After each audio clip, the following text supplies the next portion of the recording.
Efesios capítulo 6, versículo 1.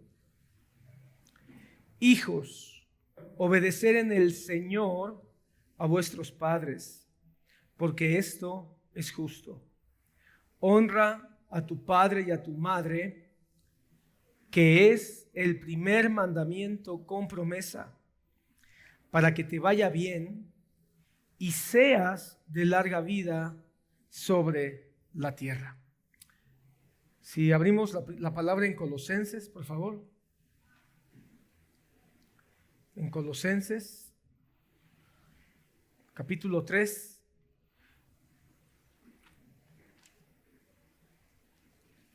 Es un pasaje paralelo y de manera más concreta dice el versículo 20: Hijos, obedecer a vuestros padres en todo, porque esto agrada al Señor. Hijos, obedecer a vuestros padres. Esto está conectado con el mandamiento ahí en Éxodo 20 y en Deuteronomio, donde se nos pide que los hijos honren a padre y a madre. Entonces esto nos lleva a una carga superior acerca de lo que el Señor demanda a todos los que somos hijos. Pero no podemos hacerlo sin ayuda. Entonces, la manera en que nosotros podemos aprender acerca de la obediencia es mirando al postrer Adán, que es Jesucristo. Así que hoy quiero que hablemos de la obediencia del postrer Adán, que es Jesucristo. Y veamos cómo obedeció y qué trajo su obediencia. ¿Cuáles son los beneficios de la obediencia de Cristo para nosotros? Somos salvos entonces por su muerte. Y la muerte es la expresión de la obediencia de Cristo. Amén. Pero hoy quiero que vayamos un poquito más y que aprendamos o que afirmemos algo más. Cristo, su obediencia en la muerte, nos ha traído vida. Pero no solamente la muerte en la cruz del Calvario nos ha traído vida. No solo la muerte de Jesús en la cruz nos ha traído vida, sino que la propia vida de Cristo nos ha traído vida. ¿Qué estoy tratando de decirte? Que no debemos nada más de ver la muerte de Jesús como el único acto de obediencia que nos ha traído beneficios a nosotros, sino que debemos aprender que toda la vida de Jesús, desde el día en que nació hasta el día en que muere, fue una constante muestra de obediencia al Padre. Desde el día en que nace hasta el día que muere, Él fue ejemplo de obediencia para nosotros. Así que hoy, hermano, vamos a considerar dos aspectos de la obediencia de Jesús y los beneficios que ha traído a nosotros. Dos aspectos. El primer aspecto lo vamos a identificar como la obediencia pasiva de Jesús. Pon atención. Vamos a hablar, hermano, de la obediencia pasiva y la obediencia activa de Jesús. La obediencia pasiva y la obediencia activa. La obediencia pasiva, vamos a identificarla como el Cristo que muere o que sufre y muere por nosotros. ¿De acuerdo? Esa es la obediencia pasiva, el sufrimiento y la muerte de Jesús. Ok. Y la obediencia activa la vamos a identificar como la obediencia de Cristo durante toda su vida. Durante toda su vida, desde que nace, hermano, cumpliendo la ley, obedeciendo al Padre, teniendo una conducta correcta y adecuada para darle a Dios, su Padre, toda la gloria. Entonces esa va a ser la obediencia activa. Vuelvo a repetir, la obediencia pasiva son los sufrimientos y la muerte de Cristo. La obediencia activa es la vida donde Jesucristo cumple la ley, tiene una conducta correcta durante todo su camino hasta el día de su muerte. Cuando observamos estos dos aspectos de la obediencia de Jesús, la obediencia pasiva y la obediencia activa, nos vamos a dar cuenta cómo Jesús modeló obediencia para nosotros en todos los aspectos, y que con estos dos aspectos de su obediencia nos ha dado dos cosas que hoy quiero que veamos a la luz de la Santa Cena: perdón de pecados y justicia. Y tenemos que entender estas cosas para dimensionar en toda su grandeza y en toda su gloria la obra redentora de Jesús.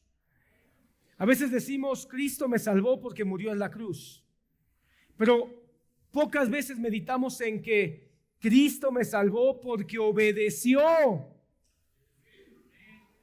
Cristo me salvó porque fue obediente. Y entonces pensamos, sí, fue obediente en la cruz. No, fue obediente en todo. Vamos a explicarlo. Hablemos primero quiero hablar de la obediencia pasiva. Los sufrimientos de Cristo por nosotros. Eso es lo primero, es decir, su obediencia pasiva. Se llama pasiva, hermano, porque obviamente Él no tiene mucha participación. No participa de manera directa su voluntad. Por eso se le llama pasiva. Son sufrimientos que vienen sobre de Él. Son sufrimientos que se aplican sobre de Él, pero que Él necesariamente no está buscando, sino que ocurren en Él. Dice Hebreos capítulo 5, versículo 8, dice así, y está hablando de Jesús. Cuando tú lees todo el contexto, está hablando de Jesús. Bueno, Hebreos entero, hermano, es una belleza, exaltando toda la obra de Cristo. Pero dice acerca de Cristo este pasaje, Hebreos 5, 8, y aunque era hijo, aprendió obediencia por lo que padeció. Qué pasaje tan importante para hablar de la obediencia. Los hijos de familia a veces se preguntan, ¿por qué tengo que obedecer? Bueno, si realmente tú eres un joven o un niño que está teniendo entendimiento de quién es Jesús, pues bueno, ni siquiera Jesús fue ajeno, ni siquiera a Cristo se le privó de tener que obedecer, porque también fue hijo. Pero dice que la obediencia la aprendió a través del sufrimiento. Y la palabra dice que el sufrimiento o el derramamiento de sangre era necesario para perdón de pecados. Así que Cristo tuvo que sufrir. Y todo su sufrimiento fue con el propósito de que tú no sufras la muerte segunda. De que tú no sufras por toda la eternidad la ausencia de Dios. Pero ¿cómo sufre Jesucristo? Bueno, toda la vida de Jesús, hermano, fue de constante sufrimiento. Toda la vida. Si nosotros lo pensamos por un momento, la pena que Cristo llevó para perdón de nuestros pecados comienza desde el momento mismo en que nace. Es que, hermano, esto es importante, porque yo quisiera que ames con todo tu corazón la muerte en la cruz del Calvario y que tu corazón se apasione por lo que Cristo hizo en la cruz del Calvario, pero que entiendas que eso fue solamente el clímax de una vida de dolor y sufrimiento por amor a ti durante todos los 33 años de Jesús. Solo por ponerte un ejemplo, cuando Él nace, bueno, todavía no nacía y ya estaba sufriendo, no había dónde nacer. La madre de Jesús, María, estaba sufriendo porque no había dónde nacer. Y seguramente esa pena que María pudo haber tenido porque no había dónde nacer el niño, estaba siendo transmitida al pequeño cuerpo de Jesús en el vientre materno. Porque se sabe perfectamente que la crisis, el estrés que vive una mujer embarazada, la transmite al bebé. Una vez que nace, hermano, tiene que huir, porque Jesús recién nacido es amenazado de muerte por Herodes. Qué terrible, hermano, un niño que solo al haber nacido ya tiene una espada flotando sobre su cabeza. Tiene que salir huyendo, sufriendo la huida junto con sus padres para que no lo mataran. No sabemos, hermano, con exactitud qué pasa en Egipto, no tenemos muchos datos. Lo que sí sabemos en Egipto es que Jesús estaba creciendo en estatura, en fe y en conocimiento, pero no en conocimiento de artes oscuras como los esotéricos dicen. Lo que sí sabemos, la Biblia sí dice que mientras él estuvo en Egipto, él crecía en sabiduría y en conocimiento de Dios. Él fue educado por José y María. Él fue educado por su guardián. Hermano, la función de José fue ser el guardián de Jesús. Pero ¿acaso piensas tú que José iba a cumplir con solo ser el guardián del cuerpo y no ser el guardián de la mente y el guardián del espíritu de ese niño? Por supuesto que no. José sabía, había visto un ángel, había dialogado con un ángel, sabía que ese niño era el Mesías. Así que se convirtió en el guardián también de su alma. Así que José, educando en casa. Mira, hermano, esto es muy interesante. ¿Acaso crees tú que José y María fueron a Egipto para mandar a Jesús a la escuela egipcia? No. José y María educaron a Jesús en casa. Una vez más, hermano, aunque parezca que me regreso, la educación en el hogar es el modelo bíblico que deberíamos apreciar. Y Jesús, educado en casa, hermano, sufrió el exilio. Como inmigrante, hermano, sufrió lo que muchos inmigrantes están padeciendo o han padecido. Hermano, Jesucristo, hermano, padeció como un extranjero. Si te has preguntado por qué el Señor aconsejó, o no aconsejó, más bien ordenó en la ley que se ayudara al huérfano, a la viuda y al extranjero, es porque Jesucristo iba a terminar siendo huérfano y extranjero. Y María en algún momento iba a terminar siendo viuda. Así que, hermano, Jesús padeció como extranjero, como inmigrante, quizá el desprecio, quizá el no ser aceptado en la cultura, quizá el no ser parte de el lugar donde él vivía. Cuando Jesús crece, debió haber sufrido, hermano, en su madurez, como joven, como adolescente. Debió haber tenido todas esas crisis que los adolescentes pasan, esas situaciones de no saber, aunque él siempre supo que era hijo de Dios. Pero no olvidemos, porque es muy importante esto, no podemos separar a Jesús y no podemos dividirlo. Él era hombre y él era Dios. Perfecto hombre y perfecto Dios en una sola persona. Así que, hermano, como hombre padeció completamente. Le salieron espinillas a lo mejor y barros posiblemente. Pudo haber sufrido el desprecio de compañeros, el ataque de otros más bravucones. Es muy probable, hermano. Vivió y sufrió todo lo que la madurez implica. Todos los ajustes emocionales, los ajustes psicológicos, por supuesto, siempre con la salvedad de que Él era Dios y en todo esto no pecó. Amén. Sufrió la pérdida de su padre terrenal en algún momento, hermano. No sabemos en qué momento José muere. La última vez que vemos a José es cuando lleva al muchacho de 12 años, lo lleva al templo para ser presentado en el templo, porque a los 12 años ya podían ellos ser considerados como adultos y por lo tanto ser parte de la sinagoga. Jesús tuvo que aprender obediencia, aún en su pubertad. ¿Fue fácil? No lo sabemos, pero seguro que él sufrió a causa de esa crisis de la juventud. Y en algún momento sufre la muerte de un padre, la pérdida de un ser querido.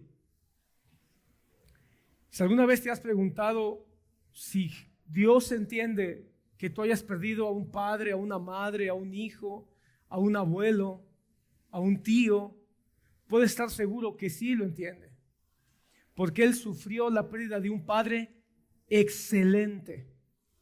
Otro día hablaremos de José porque es un personaje del que poco se habla y es fabuloso encontrar las pequeñas pistas que la Biblia nos da acerca de este padre ejemplar. No sabemos en qué edad lo pierde, pero sabemos que Él sufrió esa pérdida. Jesús, hermano, una vez que comienza su ministerio, abandona el hogar y sufre la separación del hogar materno. Sufre el tener que dejar a su madre para dedicarse al llamado que Dios le estaba haciendo ya al ministerio. Así que Él entiende lo que es tener que alejarse de los padres, porque también lo sufrió. Cuando empieza su ministerio, el sufrimiento comienza a incrementar, porque ya no fue solamente el crecimiento obvio y natural de la vida humana, aunque quizá acrecentado en él. Ahora el sufrimiento tiene que subir de nivel, porque ahora empieza a manifestarse su identidad como el Mesías.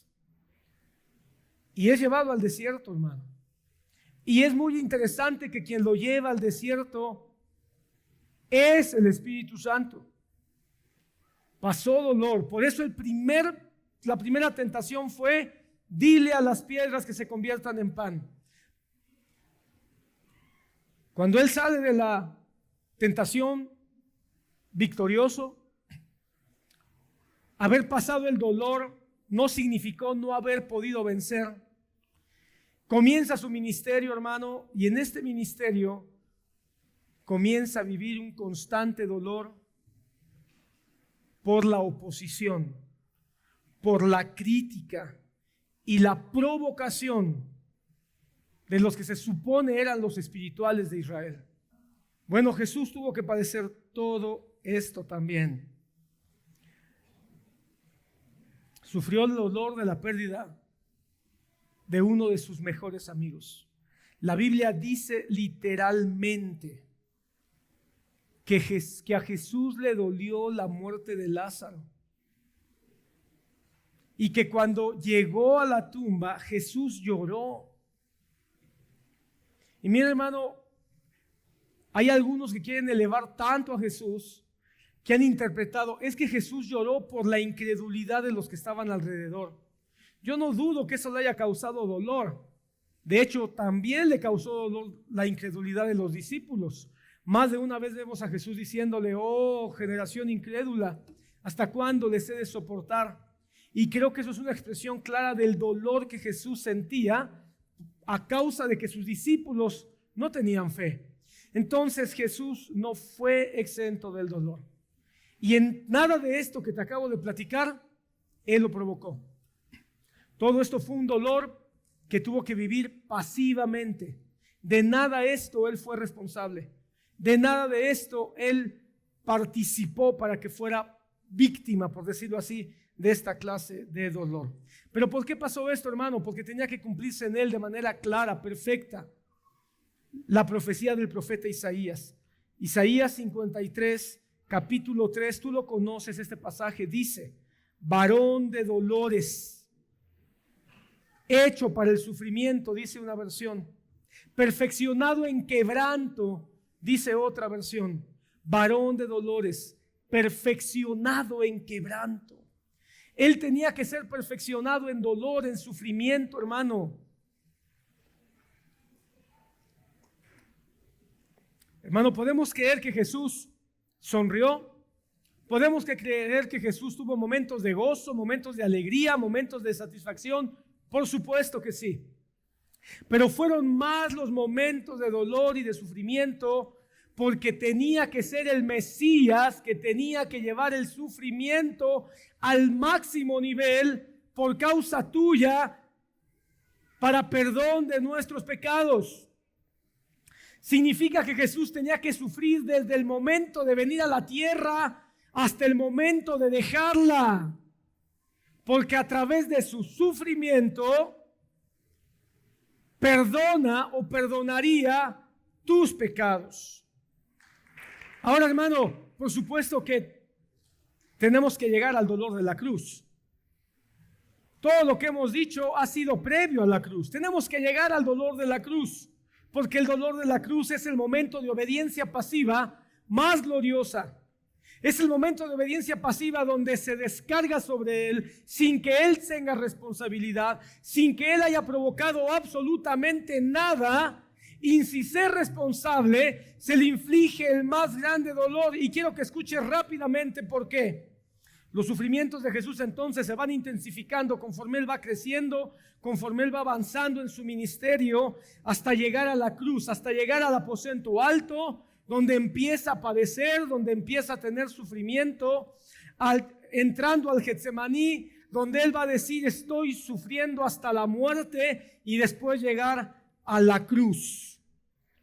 Pero este proceso, hermano, donde Jesús dice a los discípulos en el Getsemaní: estoy padeciendo una angustia hasta la muerte. ¿A qué te suena eso?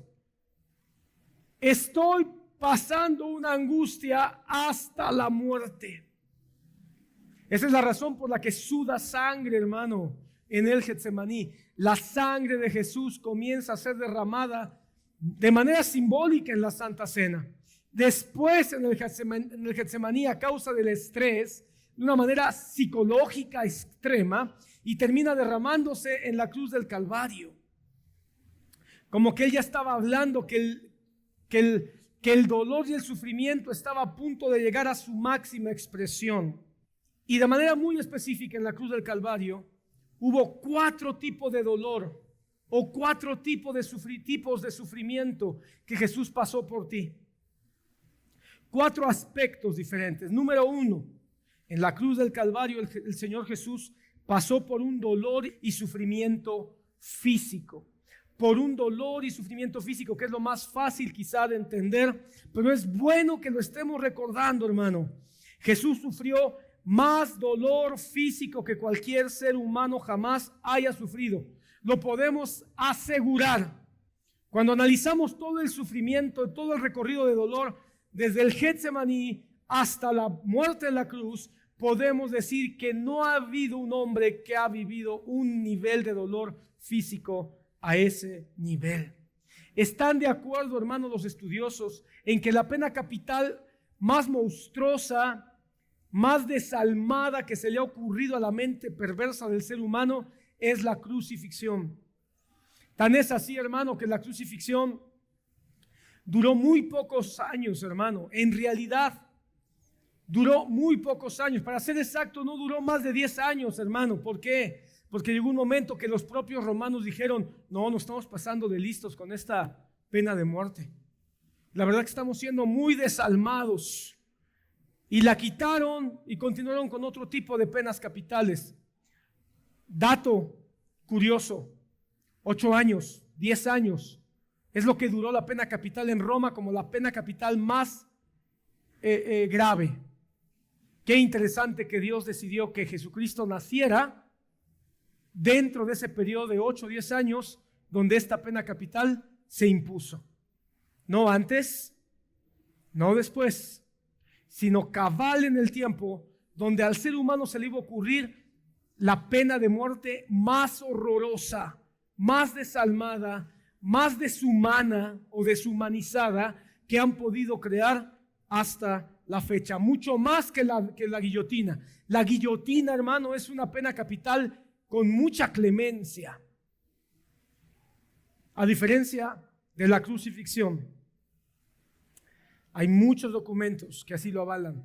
Hay muchos documentos históricos que dejan claro que la muerte por crucifixión ha sido una de las más horribles, si no la más horrible que jamás se ha concebido.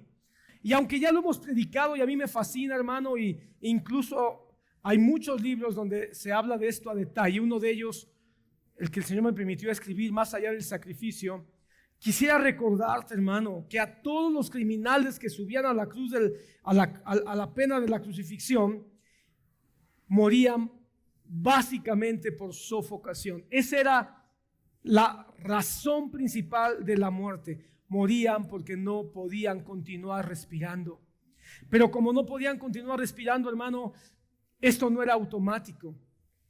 Esta sensación de no poder respirar, esta sensación de no poder tener aire, en algunos casos duraba días.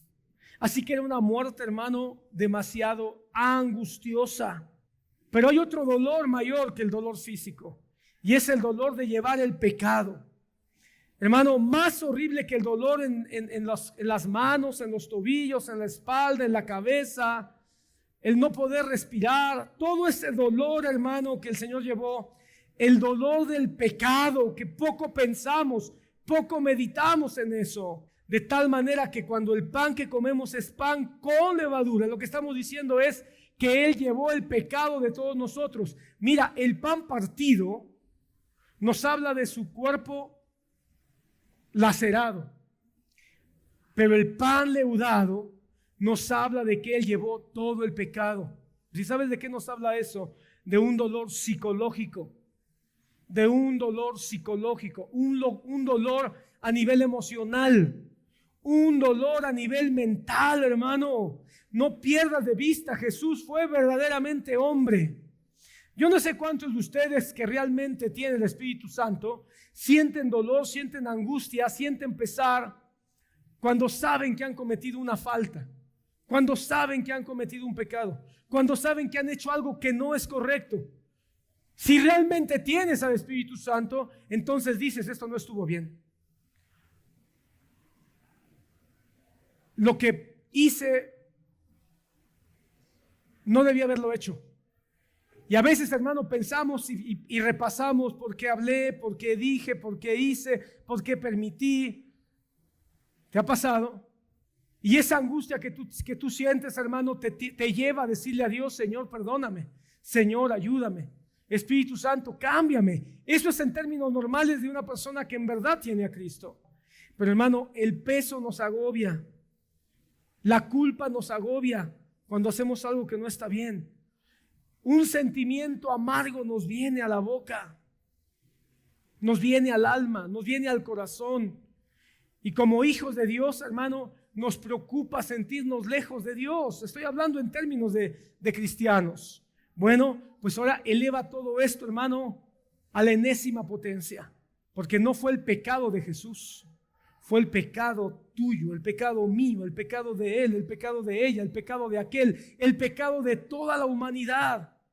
Por eso estamos hablando de una obediencia pasiva, porque el Señor Jesús llevó el pecado de toda la humanidad y Él no lo provocó.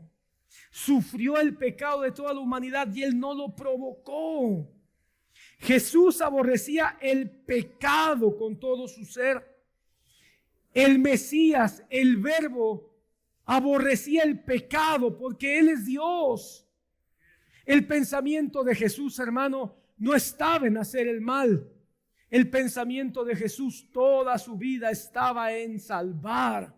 El pensamiento de Jesús, por cuanto Él era Dios, estaba en rescatar, en redimir, en cumplir la voluntad del Padre.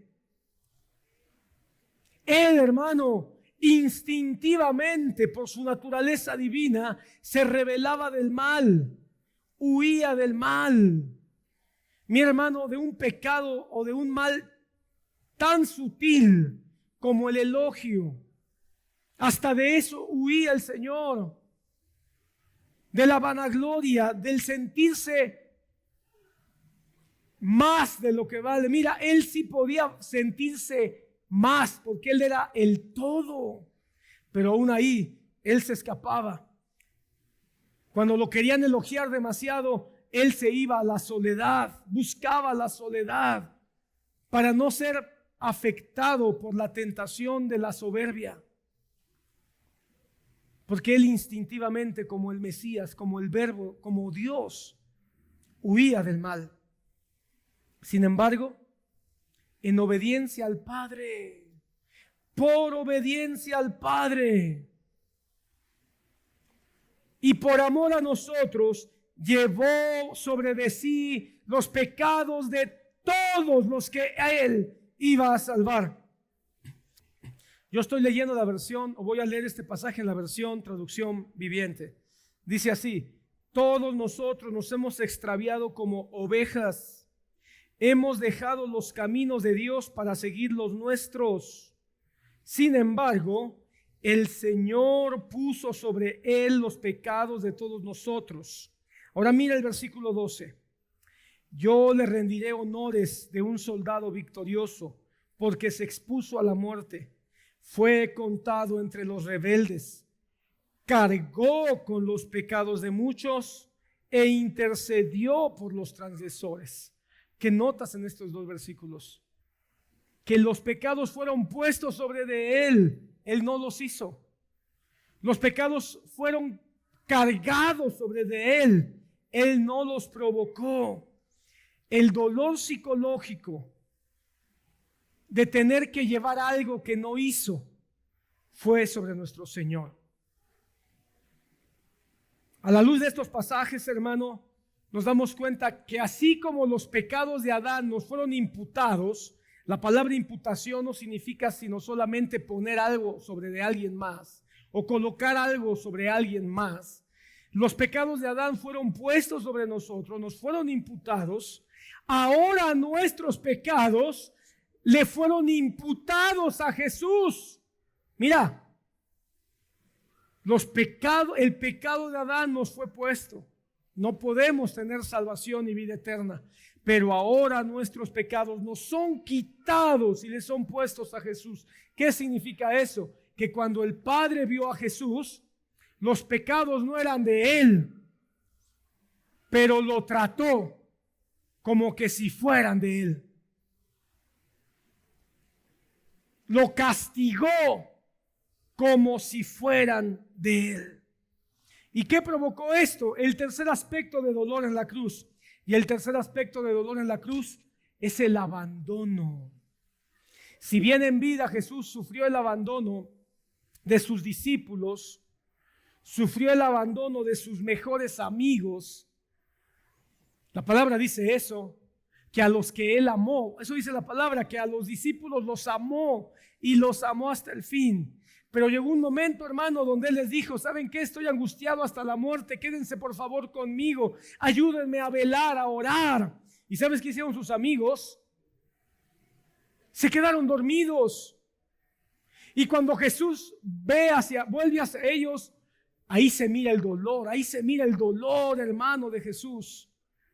No pudieron velar conmigo 1 hora. Esa expresión, hermano, es muy dolorosa. Parece simple, pero es una expresión muy dolorosa. Lo que está diciendo Jesús es: ¿me dejan solo? ¿Por qué me dejan solo? Ahora que ya sabemos que Satanás está moviendo todo el ambiente, que ya viene el momento de la copa más amarga que jamás será bebida. Ahora que ya ven que los enemigos se acercan con espadas en sus manos, ¿me dejan solo? Sufrió el abandono, hermano. Y cuando finalmente llegan sus adversarios, lo toman, lo apresan, lo golpean, lo encadenan.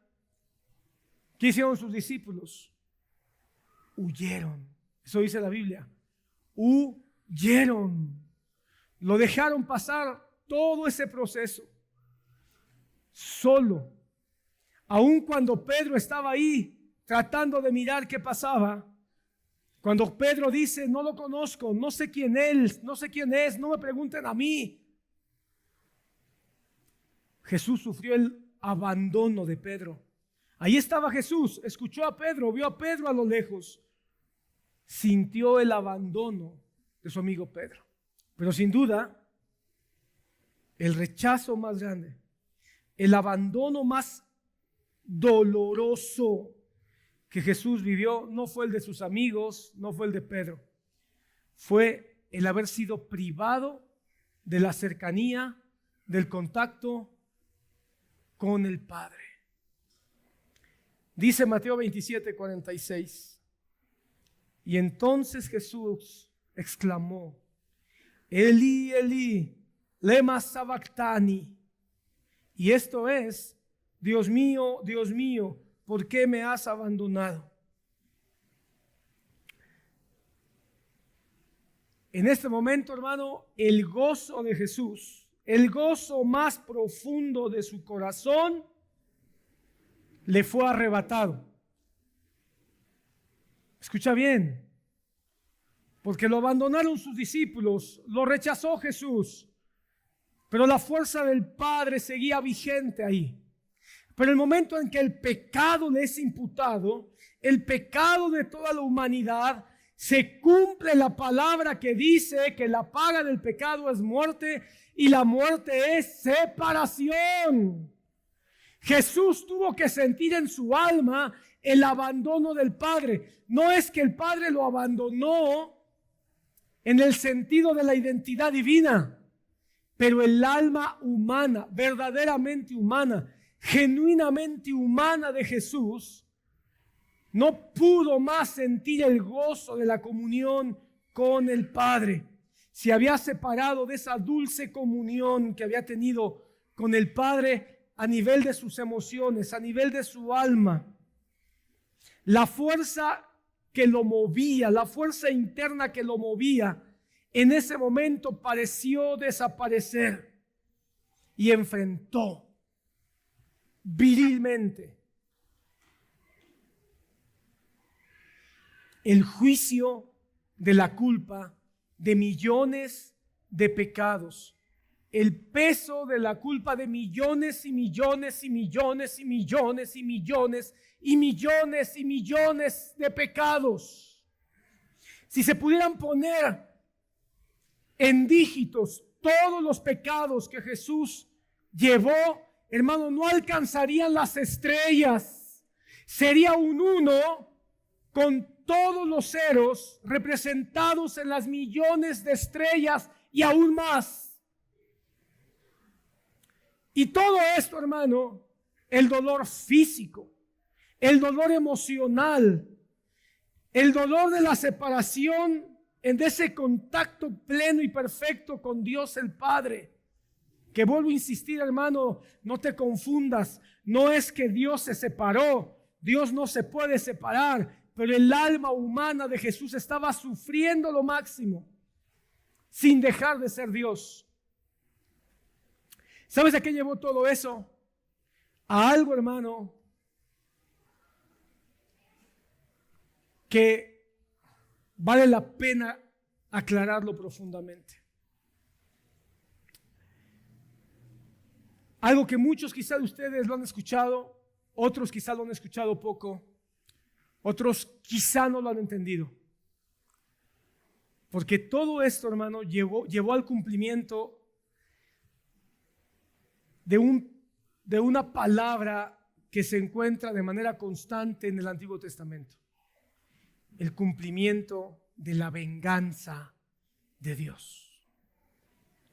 La venganza de Dios tenía que ser satisfecha. La venganza de Dios tenía que ser cumplida. Porque la venganza de Dios, hermano, es el precio justo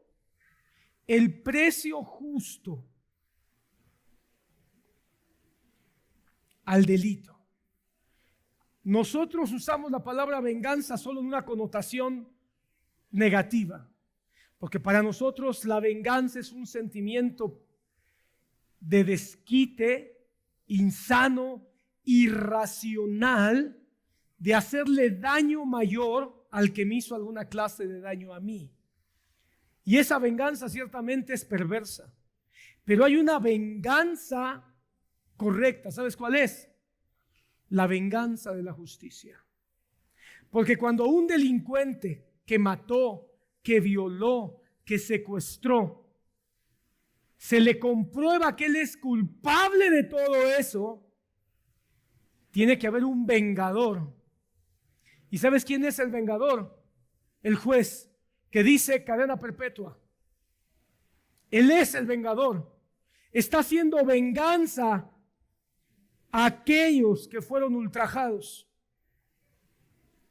En épocas antiguas, hermano, o en países todavía donde hay pena de muerte, Una vez que se comprobaba que ese hombre había matado, ultrajado, violado, lo que sea, y merecía la pena de muerte, se buscaba un vengador, y el vengador era el verdugo, que activaba la horca, que cortaba la cabeza. En tiempos más recientes bajaba la palanca de la silla eléctrica, o el médico la inyección letal para matar a la víctima. La venganza es el término correcto, o es un término correcto que se puede usar para decir se hizo justicia. Por eso Dios tenía que desatar su venganza, es decir, su justicia, y tenía que cumplirse la ira de Dios. Porque la ira de Dios, dice la palabra, que desde el principio está sobre aquellos que hacen maldad. Y la palabra o el término ira de Dios no les gusta a muchos que han suavizado el evangelio, a muchos que han reducido el evangelio a un Dios es amor, pero también el amor se enoja. También el amor tiene ira. Oh, que si lo sabremos los padres.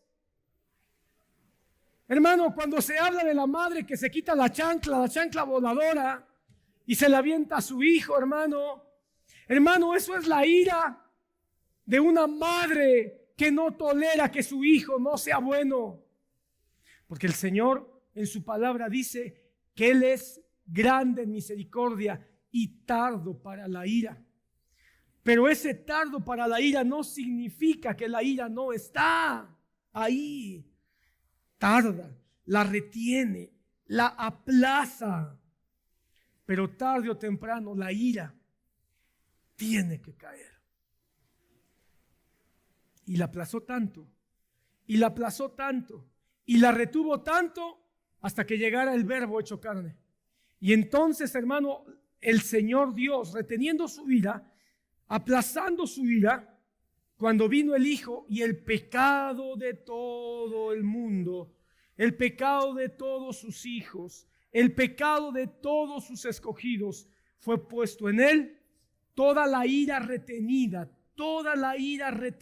que el Señor tuvo en su paciencia, dijo, ahora tiene que hacerse justicia.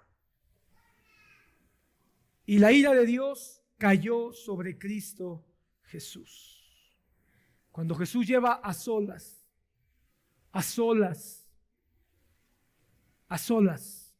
el pecado de todos nosotros, Dios el Padre, el Creador soberano, el Creador portentoso, el Señor y dueño de todo el universo, derramó toda su ira, toda su venganza sobre Cristo Jesús.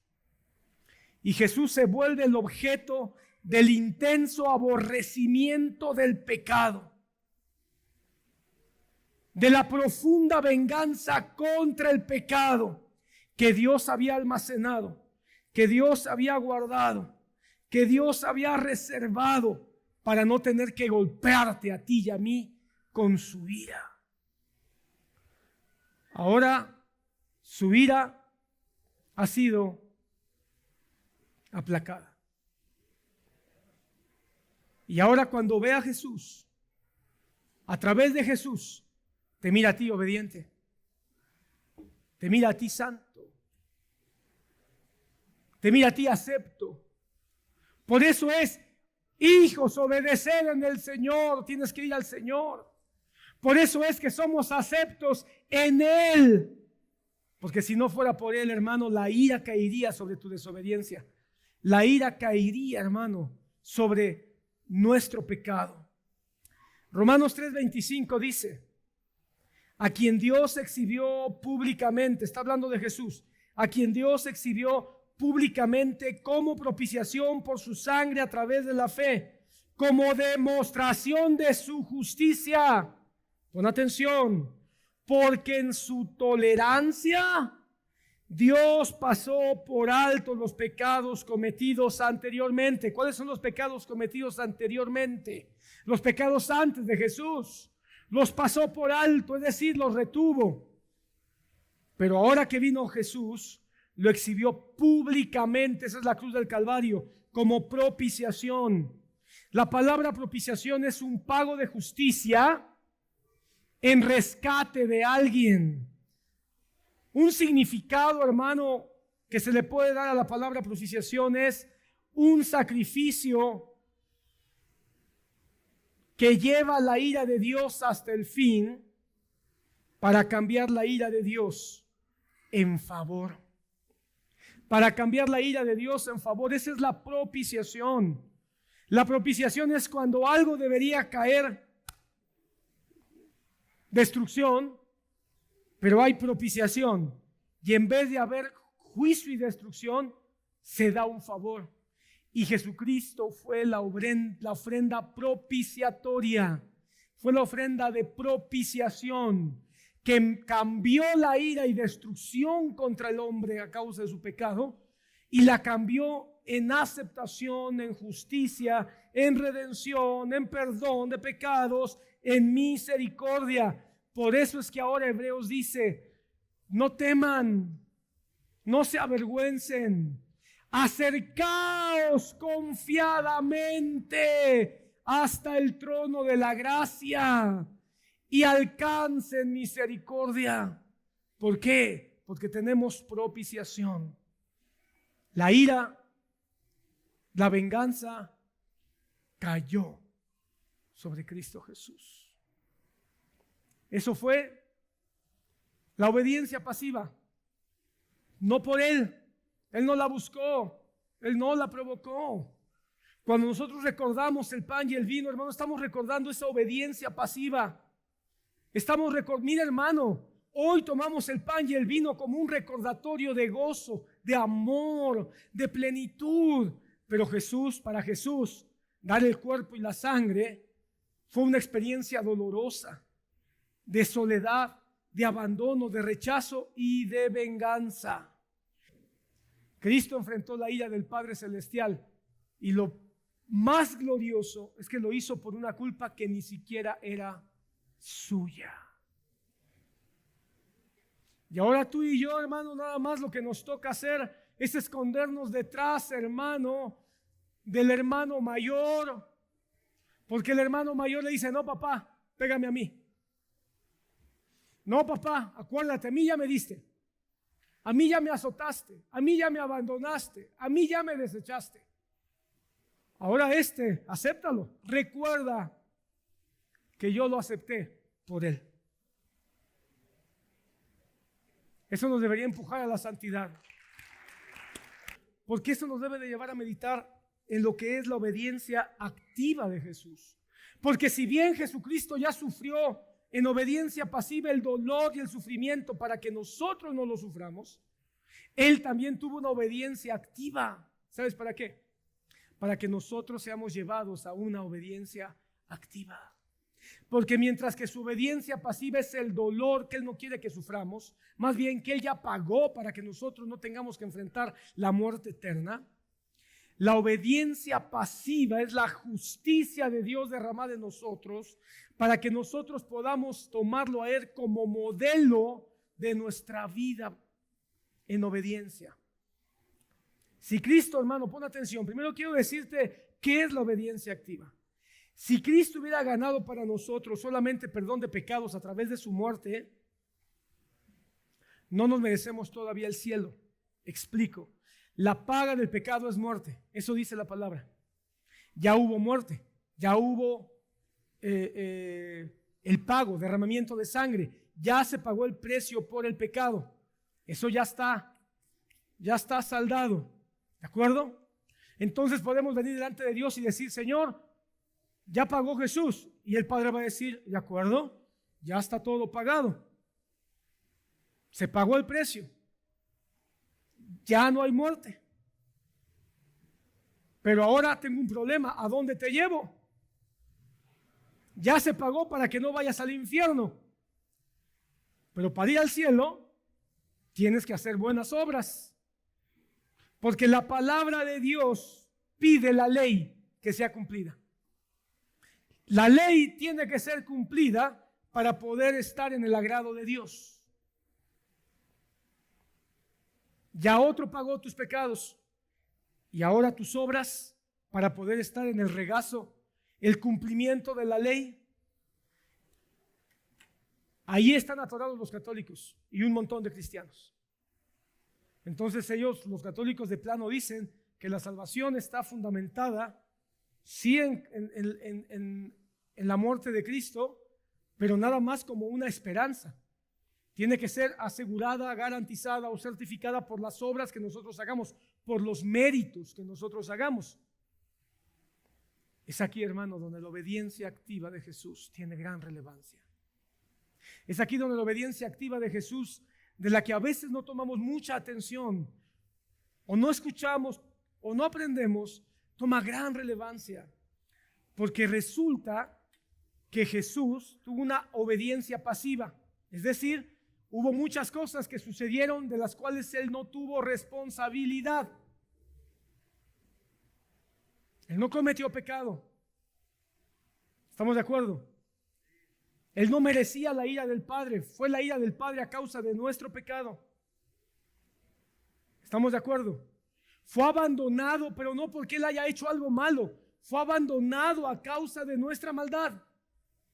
Y todo eso porque sin derramamiento de sangre no hay perdón de pecados. Ya estamos de acuerdo. Ok, pero hay una parte donde Él sí, de manera activa, de manera muy activa, de manera comprometida, de manera muy consciente, Él sí hizo algo. ¿Y sabes qué fue?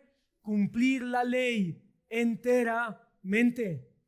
Él cumplió la ley, difícil, complicada,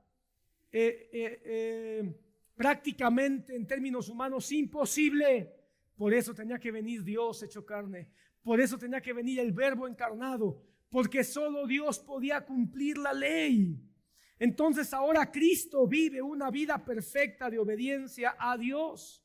Y cuando Cristo vive una vida de obediencia perfecta para Dios, gana justicia para nosotros.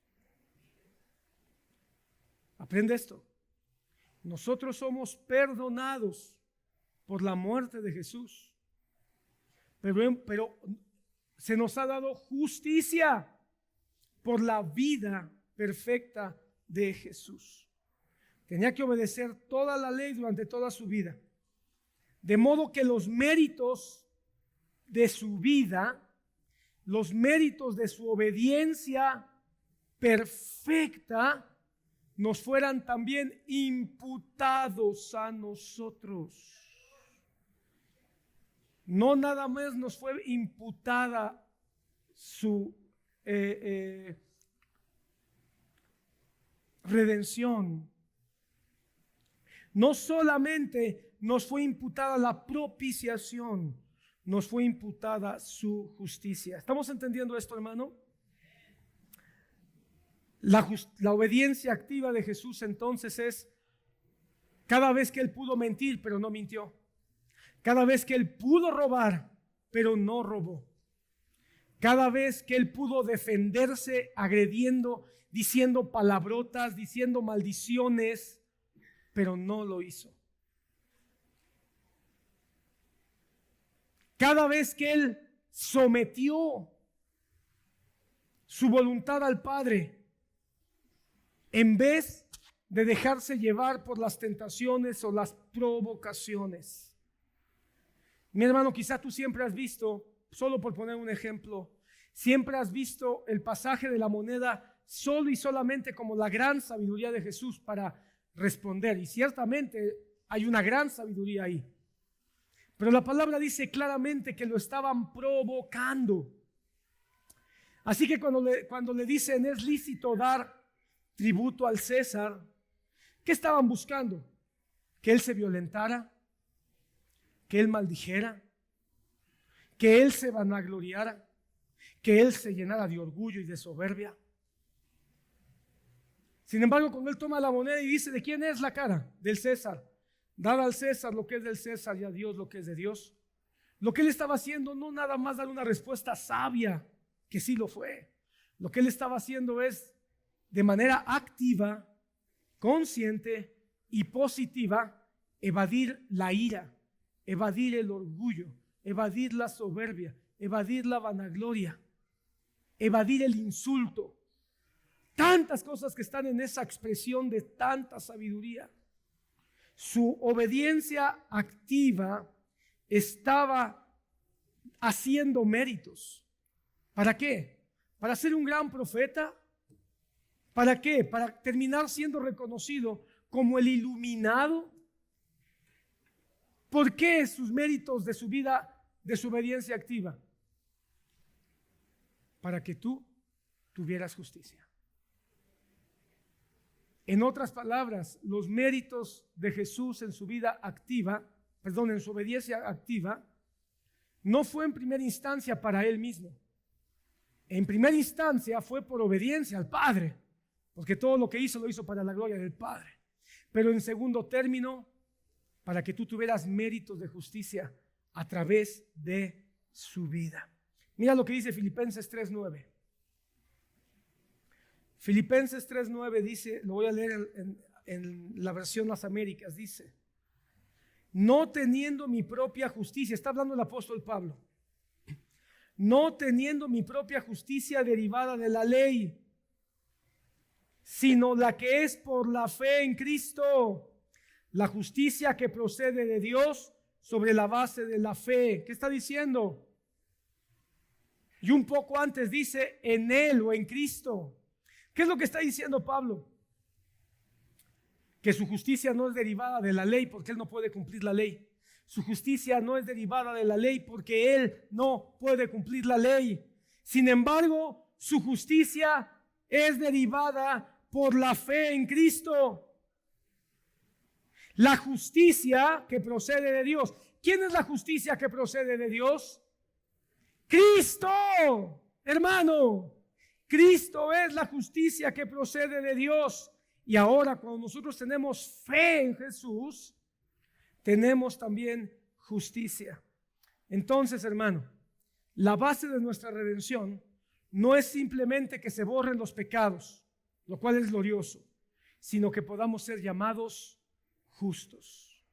No es nada más que diga, bueno, tú hiciste lo malo, ¿verdad? Ok, se te perdona. Ya eres perdonado. Pero eso no te hace justo. Porque tú y yo no somos justos solo porque Cristo llevó nuestros pecados. Seguimos siendo injustos. Que Cristo haya llevado tus pecados es como poner este pecado, ponerlo acá.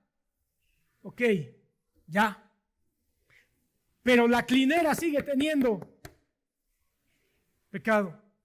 ¿Cómo hacemos que esta sea justa? Por eso la vida de Jesús, los méritos de Jesús cumplen la ley. Para que no sean nada más los pecados presentes o pasados, sino los pecados futuros, los que van a ser justificados en Cristo Jesús. Por eso hoy tenemos seguridad de que nuestros pecados pasados, presentes y futuros han sido totalmente perdonados. Y que a pesar de que nosotros seguimos cometiendo errores y tropiezos, Dios nos mira justos. Dios nos mira aceptos, porque los méritos de Jesús nos han sido también otorgados. Pablo sabía esto. Pablo explica esto en este pasaje que estamos leyendo de Filipenses. La justicia que procede de Dios sobre la base de la fe. Entonces, la justicia tiene que venir de la fe en Cristo Jesús. Mira qué hermoso. Nuestra salvación viene de la fe en Cristo Jesús. Nuestro perdón de pecados viene de la fe en Cristo Jesús, pero también nuestra justicia viene de la fe en Cristo Jesús. Corintios 1:30 dice, pon atención, este pasaje es importante. Mas por obra suya estáis vosotros en Cristo Jesús, el cual se hizo para nosotros. Escucha lo que se hizo Jesús por nosotros. Se hizo sabiduría de Dios y justificación y santificación y redención. Quiere decir que Jesucristo es nuestra justicia. Él se hizo justicia por nosotros. No solo borró nuestros pecados, sino que nos ha hecho justos de una manera legal. Por eso, hermano, aquí es donde está la explicación a por qué todavía seguimos pecando, pero Dios ya no nos condena. ¿Por qué todavía seguimos pecando, pero Dios ya no nos condena? ¿Estás aquí? Ahora, esto significa que vamos a pecar de manera, ¿cómo dicen? No, por supuesto que no. Vamos a pecar deliberadamente, vamos a pecar porque ya fuimos justificados. No, porque no nada más fue nuestra justificación. Él es nuestra santificación. Y el que ha sido verdaderamente justo, la misma justicia va a llevarlo a la santificación, que es el siguiente paso de la vida cristiana. Pero aunque estamos siendo santificados, todavía cometemos pecado. Pero la palabra dice, si alguno ha cometido pecado, abogado tenemos a Jesucristo, el cual ya nos justificó. Entonces ahora el Padre nos ve y nos ve justos por los méritos de Jesús. Y cuando tropezamos y pecamos por los méritos de Jesús, podemos alcanzar misericordia y ser restaurados. Romanos 5:19 dice, así como por la desobediencia de uno, muchos fueron constituidos pecadores, también por la obediencia de uno solo, muchos serán constituidos justos. ¿Quién es ese uno? Jesucristo. Muchos predicadores enfatizan que Cristo tuvo que morir y por ello la paga del pecado es muerte. Y la pena de Jesús al morir nos ha librado de pecado. Pero esa posición, hermano, donde solo Jesús murió por nuestros pecados, no explica por qué Cristo hizo mucho más que simplemente morir por nosotros. Se hizo nuestra justicia. Si no, no te explicas por qué Jesucristo le dijo a Juan Bautista, es necesario cumplir lo que es justo. ¿Te recuerdas? Bautízame tú, le dijo Juan. No, le dijo Jesús. Cumplamos la ley y hagamos lo que es justo. ¿En qué estaba pensando Jesús? Que tenía que cumplir toda la ley para que tú y yo pudiéramos ser justos. Jesús no tenía por qué vivir una vida de obediencia por causa de sí mismo. Es decir, Él era el Hijo de Dios. Él participaba del amor de Dios, de la plenitud de Dios, del poder de Dios a través del Espíritu Santo.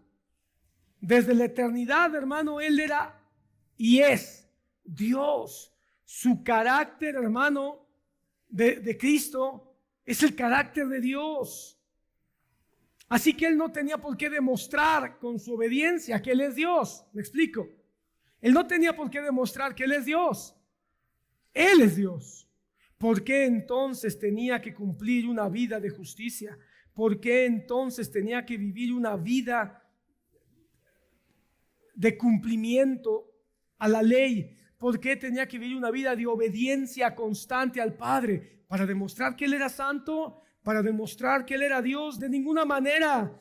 Lo tenía que hacer porque Él está representando a sus escogidos.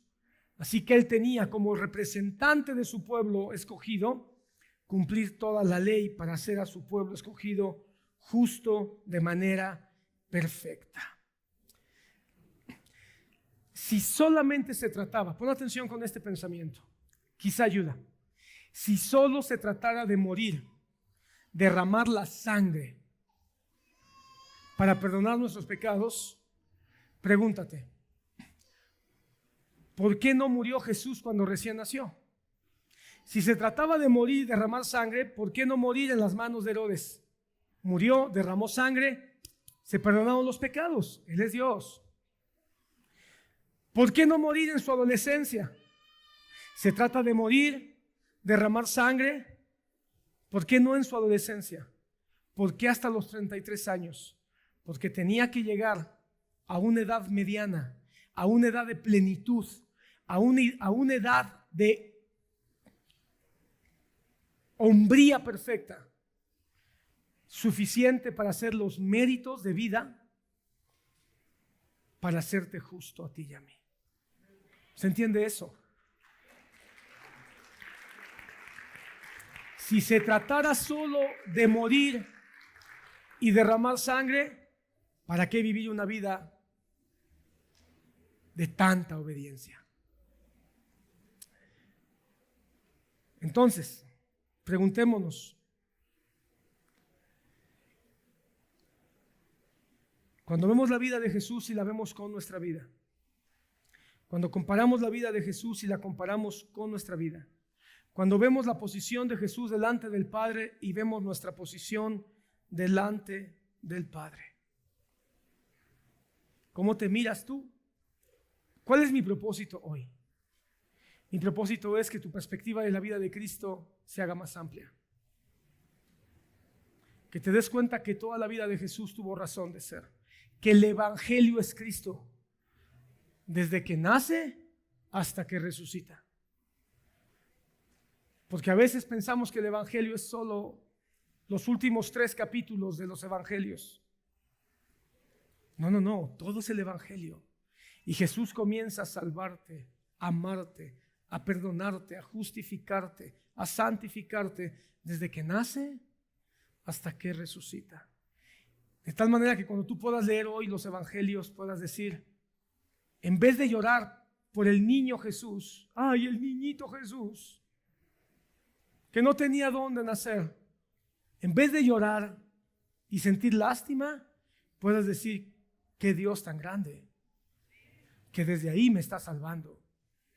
Cuando veas al Jesús que obedece a sus padres y va con ellos de regreso después de que lo encuentran en el templo, tú puedas decir, qué grande es mi Dios, que obedeció a sus padres aunque él quería seguir hablando de cosas más gloriosas, pero tuvo que mantenerse en obediencia a los padres para darme ejemplo a mí de que en su obediencia me hace justo delante de Dios. Al pensar en la vida de Jesús, entonces preguntémonos,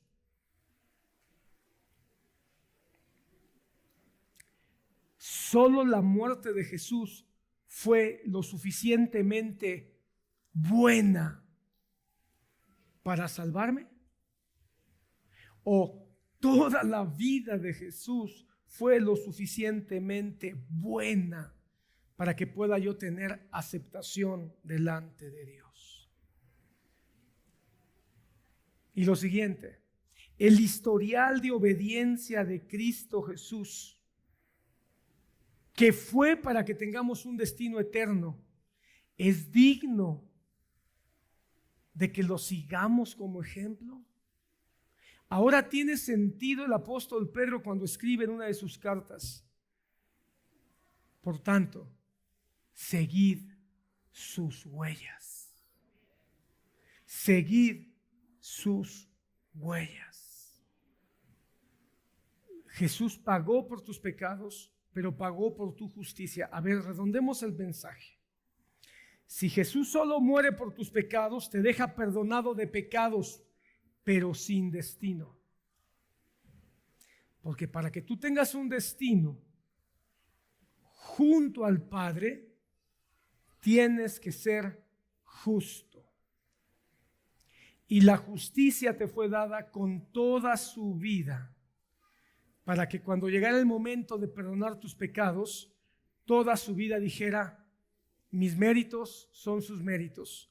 No nada más es libre de pecados, sino que ahora es lo suficientemente justo para vivir a la diestra del Hijo por toda la eternidad. Amén.